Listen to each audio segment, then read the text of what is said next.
Hey bakers, it's Sandy here. Welcome back to my channel. Today I have another inclusion bread for you. We are going to make the Italian herb and cheese artisan sourdough bread. So let me give you a list of what you're going to need. We're going to start with my basic, really super easy beginner sourdough recipe. We're going to be using 150 grams of active starter. We're going to use 500 grams of flour. We're going to use 10 grams of sea salt, and we're going to use 350 grams of warm water. And when we get to the second and third stretch and folds, we are also going to incorporate some cheese. And this is cheddar and Reggiano Parmigiana, or Parmigiana Reggiano. There's 130 grams of that. Then we have Italian seasoning. There's 3 grams of that. And basil, dried basil, there's 4 grams of that. And this is just a lovely bread. You are really going to like this. Okay, so I am going to start my scale here. Didn't like the weight of my bowl. There we go. I always start with starter, and yes, I'm one of those people. I break the rules. I have a piece of paper towel over my starter. Shoot me. I like my starter to breathe, and it's pretty happy in there. Okay, so we are going to need around 150 of this. Why 150? Because I live in Alberta, Canada. It's cold up here in the wintertime, so our houses are cold, and if you put more starter in the wintertime, then it shortens your fermentation period, okay? Look at that. It is beautiful. Next, I'm going to add 350 grams of warm water.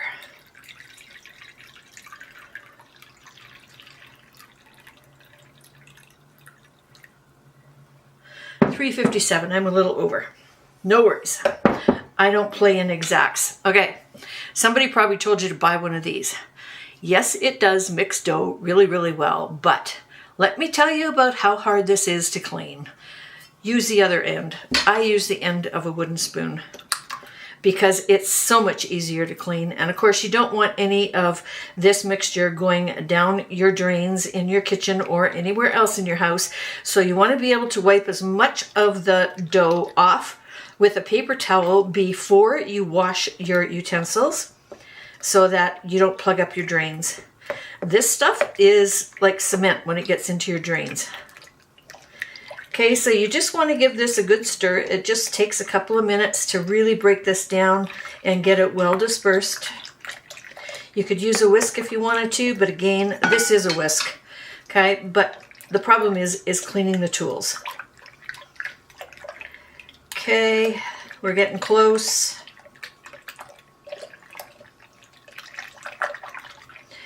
All right, I think we're good. I'm going to put this back on my kitchen scale and tar it out to 0. We're going to add 500 grams of, this is bread flour. I'm at 419. I need a little bit more.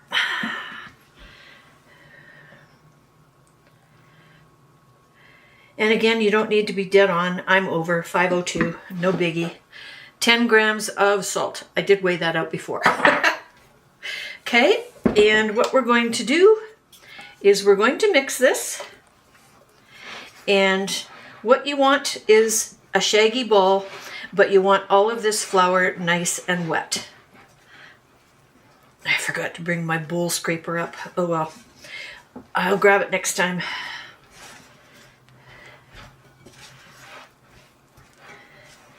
Okay, so just work this around, and this is what I mean by shaggy. That is shaggy dough. Okay. And if you find that you have an absolute ton of flour, sneak in a tiny little bit more water.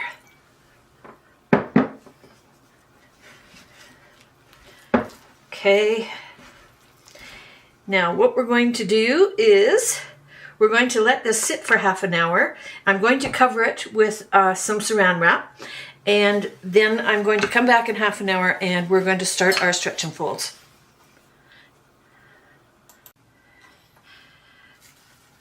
Okay, it's been 30 minutes. I'm back and I brought my bowl scraper. Just going to clean off the sides of my bowl. Now this dough is quite sticky, so wet your fingers before you do your stretch and pulls. Stretch and pull, you're going to pick it up and bring it towards you. Turn a quarter of a turn, pick it up, bring it towards you. Wet your fingers. Okay, you're going to work your way around the bowl and you're going to do that 4 or 5 times. Okay, dough feels nice already. Get a few little dry spots in there, but not too bad. Okay, and so we are covering this and we're going to let it set, and I'll see you in another 30 minutes. Okay, I'm back. It's been another 30 minutes. We're going to do another set of stretch and folds. The dough's looking exceptional. Blending nicely. Okay, so this is the last one without the inclusions. I'm going to wait another 30 minutes and then we're going to add all these little goodies and get them blended into our bread. See you in 30.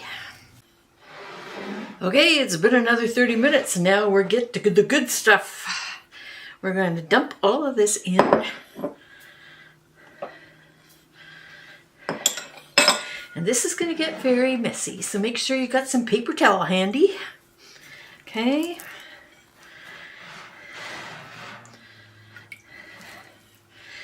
And you probably want to do a few extra stretches and folds. Just working this in.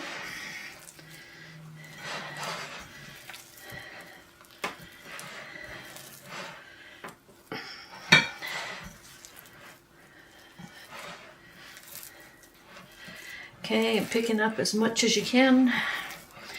The dough is pretty sticky, so it is going to help you with that. Oh, it smells so good already. I can't wait to bake this tomorrow, or next day. All right. Looking good. We're going to wait another 30 and we are going to do the final stretch and folds. So see you in 30. Okay, I'm back. We're into number 4. Once again, wet your hands. This won't be quite as sticky because a lot of the dry herbs have absorbed some of the moisture, and the gluten's also working, and it's just starting to look real good. I'm going to do a few extras here though. Get this really blended.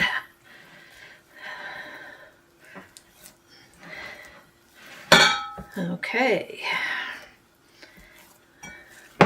I'm liking it.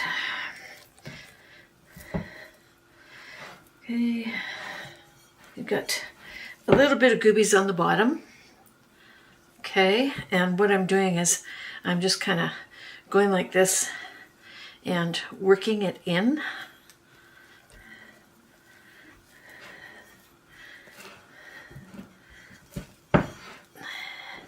We want to get as much of this incorporated as we possibly can.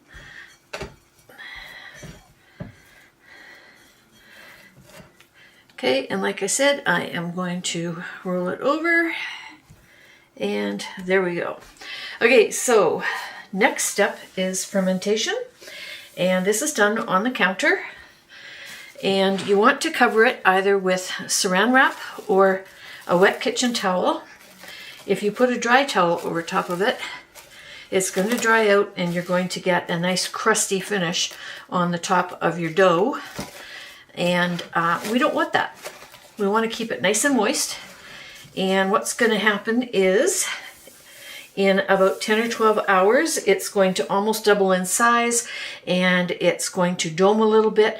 We're going to see some bubbles and it will pull away from the side of the glass, and that will let us know that the fermentation is far enough along that we can shape it, and then we'll stick it in the fridge We like to leave ours another 12 to 24 hours in the fridge.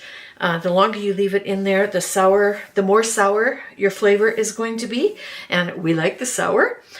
It also fits in well with my schedule, okay? So if you work, I started this morning. I fed my starter early in the morning, and our house is cool, about 68 degrees. So after work, 5 o'clock, I started making this bread and started doing this video. And so we got all the stretches and folds done. It's what, 7:06 right now. So this is going to go and sit beside the fridge. It's a little bit warmer in my kitchen beside the fridge. I also cover it with a kitchen towel, and it's going to sit there for 12 hours until tomorrow morning. And what I'm going to do is I'm going to shape it before I get to work. And so I'll be shaping it about 7 o'clock, and I'll turn the video on and I'll share that with you. So good night. See you in the morning. Good morning. Welcome back. It's just after 7 o'clock, and I am going to show you how I'm going to shape this, and then we're going to stick it into a banneton basket, and it's going to ferment for the next, say, 24 hours, and then we'll bake it. So I'm going to remove my plastic cover. You want to keep this, you can reuse it. And check out this bread. And I have to tell you, I wish there was Smell TV, because this stuff smells amazing. Okay, if you're just tuning in, this is the Italian herb and cheese artisan bread loaf. And it has been proofing on my kitchen counter overnight. So how to tell whether it's well proofed? It's no longer sticky. It's not sticking to my hands. You can see bubbles on top, okay? It's pulled away from the side. It's nicely domed. And I'm going to try and show you the bottom. Hopefully you can see that. There's tons of bubbles. Okay, I'm going to live dangerously. Here we go. Can you see it? Look at all the bubbles. Perfect. So now we need to get it out of here and get it into here. This is called a banneton, or a proofing basket. This shape is called a batard, and that's French for oval or oblong. So we're going to make this into kind of a football shaped. And I like these because they're easier to cut than the round ones. Okay, so the first thing that I want to do is I want to prep my banneton. And I'm using white rice flour. And I want to get as much of it in here as I can so that my bread doesn't stick to it while it's in the fridge fermenting. Okay, this is a bit messy. You do get flour everywhere. I'm constantly cleaning my kitchen floor. Next, I have a work surface here. I like to work on this nice wooden cutting board. I don't know why, I just like it. Okay, so sprinkling out some rice flour, and I'll show you what I'm using. There you go, Bob's Red Mill. This stuff works great. It doesn't have any gluten in it, so if you're playing with gluten-free, it doesn't add any gluten. Okay, so now we are going to get this little puppy out of here. And look at that. Well proofed, it's just falling out. Look at that baby. Oh my goodness. Need a little bit more flour, I think. Okay, so it's probably gonna, oh, it didn't even stick. Wow. Lovely, lovely, lovely. So I'm trying to shape it loosely into a rectangle. Okay. And then what I'm going to do is I'm just going to grab the top, I'm going to fold it down. Then I'm going to grab this side and move it over to here. I'm going to grab this side and move it over to here. This is a huge loaf, my goodness. Then we're going to grab the bottom of it and we're just going to roll it up. Ooh, she's a monster. Okay. We want to add a little, I'm moving some of this flour out of the way because we need to add some surface tension. So what I'm going to do is I'm pulling this loaf towards me, and it's pulling on the surface and adding tension. At the same time, I'm folding the ends under just ever so slightly. Okay.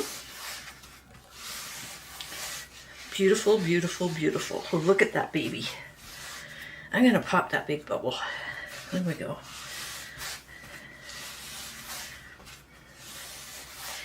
Okay. There's my little football. This one big bubble keeps moving around. Okay, we're going to pop it into the banneton. And you want to do that upside down.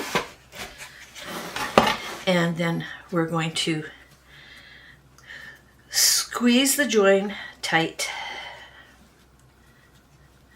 Cheese peeking through. I can't wait to taste this. Like I said, the smell's incredible. Okay. You can do some stitch pulls if you want. I'm not going to with this one because it's breaking the surface of the bread. And I don't want a whole bunch of holes, okay? But this is ready to go. So what I'm going to do is I'm going to reuse this piece of plastic. And I'm going to cover this.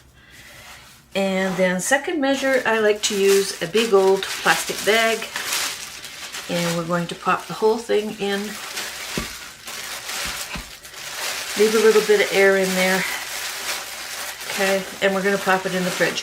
And like I explained last night, it's going into cold ferment. So it's going to slow down the fermentation process. It is not going to stop it. But what it does is it allows it to get a little bit more sour. I had a great big hole there. Good thing that's the bottom. Can I squeeze it through the plastic? There we go. You get those. Don't worry about it. It's all part of the bread making process. Okay, so see you tomorrow morning and we're going to bake this little baby. Thanks for stopping in. Bye. Good morning, welcome back. It's bake day and we are going to be baking our Italian herbs and cheese artisan sourdough bread. And this got a little puffy and I'll show you this. I shouldn't, but I will. This happens when you have inclusions. You'll get breaks open and you'll also get little holes in the exterior of your bread. That's normal, there's no way around it. Don't freak out, everything's good. Okay, so I have my oven preheated to 450 degrees and we need to take this little guy and get him into a Dutch oven. Now I have a cast iron Dutch oven right here. If you don't have one, and it's oval shaped because we are making a battered, okay? If you do not have one of these, you can use your blue roaster. You know, the one that you've had forever that you probably got from your grandma? You can use that to make sourdough bread. Okay, so we have that. Now I need a piece of parchment paper. We use the Costco brand. I quite like it. You saw me put some rice flour on top just so that it's not going to stick. Okay, the other thing I want to show you, see what I have going on inside here? This is a coiled up piece of tin foil. So I cut a whole bunch of pieces of tin foil. I rolled them up into a circle. I attached them and then I added them like this. This helps my bread not burn on the bottom. The second thing that I do is I sometimes have a cookie sheet on the level below. So I'm cooking on the top rack and then I put a cookie sheet on the bottom rack. And that moves the heat around a little bit more and stops, again, the bottom of your bread from burning.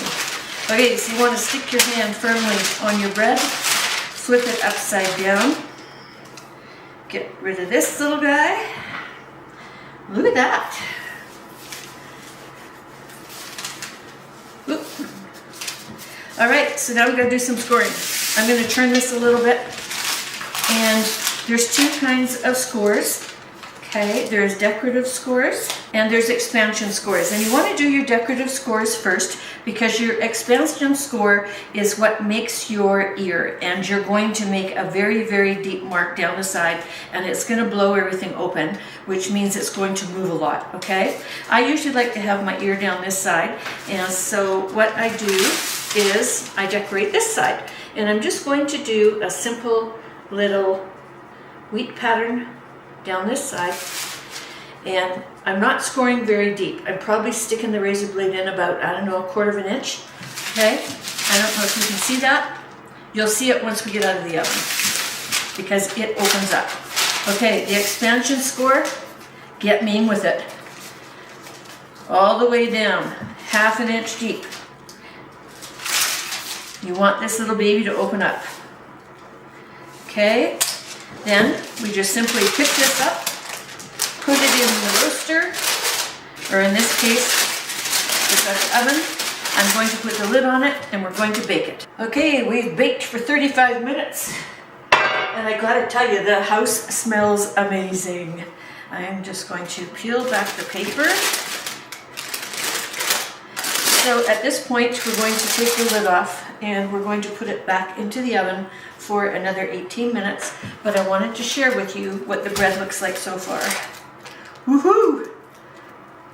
Look at all that gooey goodness right there in that corner. I can't wait to try this bread. Okay, see you in 18 minutes. Okay, it's been 18 minutes and I just took this out of the oven. The first thing I'm going to do is temp it. And so I have a thermometer here and you want it to get it at least to 202 in the center. And this is very dense, so I may have to put this back in for a few more minutes. It doesn't look quite brown enough on the outside either. So it's kind of stalling out at 187. I'm going to try going in from the end, see if that makes a difference. Sometimes it does. Yeah, nope. Okay, I'm going to stick it back in for another 4 or 5 minutes. Alrighty, another 5 minutes did it and we got to 204. Look at this beautiful loaf. Look, and I wish you could smell this. Oh my goodness, I can't wait. Okay, there's the bottom. See, it doesn't have any dark spots, but it's still nicely done. Lots of cheese and herbs showing through. And you can't really see my design because of the cheese, but it is there. This is a beautiful loaf. Now, I like to leave mine for about 2 hours before I cut it open. You want to set it up on a rack so that the air ventilates all the way around it to cool it off. And then when you cut into it, you don't get the gummy bottom. If you do cut into it too soon, you will get the gummy bottom. And I know sometimes you just can't wait. I understand that. I got to share another one I did with this morning. Did a long skinny guy. This is my easy beginner basic sourdough loaf. And we have a long skinny Banneton and we have a long skinny Dutch oven. And I've taken to making this shape because it's really easy to cut for sandwiches and it fits in the toaster perfectly. So there's my bakes for today. Thanks so much for joining me. I hope you will give this little Italian herb and cheese artisan bread a try. And I'm going to come back in 2 hours and I'm going to cut this in half and show you the crumb. So until then, okay, it's been a couple of hours. It's been painful not being able to cut into this because it smells so good. So here we go. Let's cut into this and see what we are going to get. Oh. Oh my goodness. Look at that, you guys. Oh, look at that. And oh my gosh, the smell. Oh, okay. I'm going to end this video now, but we are going to start a new thing where once we do a bread, we are going to make a sandwich with it. And we're going to videotape that as well. So stay tuned. This will be the first one. Thanks for joining us today and happy baking.